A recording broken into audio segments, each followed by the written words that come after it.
ഒറ്റ നോട്ടത്തിൽ ഒരു സാധാരണ ഓട്ടോ ആണെന്ന് തോന്നുമെങ്കിലും ഈ ഓട്ടോയുടെ പ്രത്യേകത ഈ ഓട്ടോയ്ക്ക് 2 എഞ്ചിനുണ്ട് എന്നുള്ളതാണ്.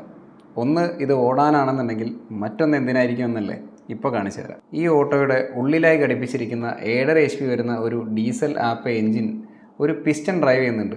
അതെന്തിനാണെന്ന് നിങ്ങൾ നേരിട്ട് കണ്ടോളൂ.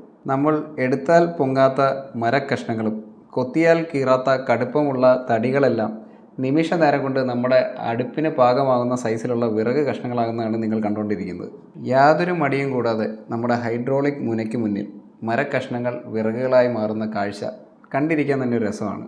എൻ്റെ പരിമിതമായ അറിവ് ശരിയാണെന്നുണ്ടെങ്കിൽ നിങ്ങൾ ആ കാണുന്ന സിലിണ്ടറിൻ്റെ ഉള്ളിൽ മൂവ് ചെയ്യുന്ന പിസ്റ്റനെ ചലിപ്പിക്കുന്നത് ഓയിൽ പ്രഷറാണ്. ആ റോഡ് മൂവ്മെൻറ്റിനെ കൺട്രോൾ ചെയ്യാനായിട്ട് ലിവറുകളും ഓട്ടോയുടെ സൈഡിലായി ഘടിപ്പിച്ചിട്ടുണ്ട്. അതാണ് നമ്മുടെ ചേട്ടൻ മുന്നോട്ടും താഴോട്ടുമായിട്ട് നീക്കിക്കൊണ്ടിരിക്കുന്നത്. ഇനി എൻ്റെ വിറക് ഞാനേ വെട്ടു എന്ന വാശിയുള്ളവർ ശ്രദ്ധിക്കുക. നിങ്ങൾ വിറക് വെട്ടുന്നതിൻ്റെ ഇടയ്ക്ക് ഒരുപക്ഷെ നിങ്ങളുടെ കോടാലി പുഴയിൽ പോവാം. പുഴയിൽ പോയ കോടാലിയുമായി ഒരുപക്ഷെ ഒരു ദേവത പ്രത്യക്ഷപ്പെടാം. നിങ്ങളുടേതല്ലാത്ത കോടാലിയാണെന്നുണ്ടെങ്കിൽ പോലും അത് സ്വന്തമാക്കണമെന്ന് ആഗ്രഹം വരാം. അങ്ങനെ നിങ്ങളുടെ ജീവിതം വലിയ കോംപ്ലിക്കേഷനിലുമാവാം. ജീവിത വിജയവും ഹൈഡ്രോളിക് മരം വെട്ടും എന്ന നമ്മുടെ ചെറുകഥ ഇവിടെ തീരുമ്പോഴേക്കും ഒരു ഫുൾ ലോഡ് വിറകാണ് ചേട്ടൻ ഒറ്റയ്ക്ക് വെട്ടി നമ്മുടെ വണ്ടിയിൽ നിറച്ചിട്ടിരിക്കുന്നത്. നമ്മുടെ ചുറ്റുമുള്ള എണ്ണിയാൽ തീരാത്ത അനന്ത സാധ്യതകൾ ബുദ്ധിയുള്ളവർ എങ്ങനെ ഉപയോഗപ്പെടുത്തുന്നു എന്നതിന് ഒരു ഉത്തമ ഉദാഹരണമാണ് നിങ്ങളീ കാണുന്നത്. അധ്വാനിക്കാനുള്ള മനസ്സും ഒരല്പം ബുദ്ധിയും ഉണ്ടെങ്കിൽ ലോകം നിങ്ങൾക്ക് മുന്നിൽ വാതിലുകൾ തുറക്കും. അതാണ് അമർനാഥ് ഓട്ടോ.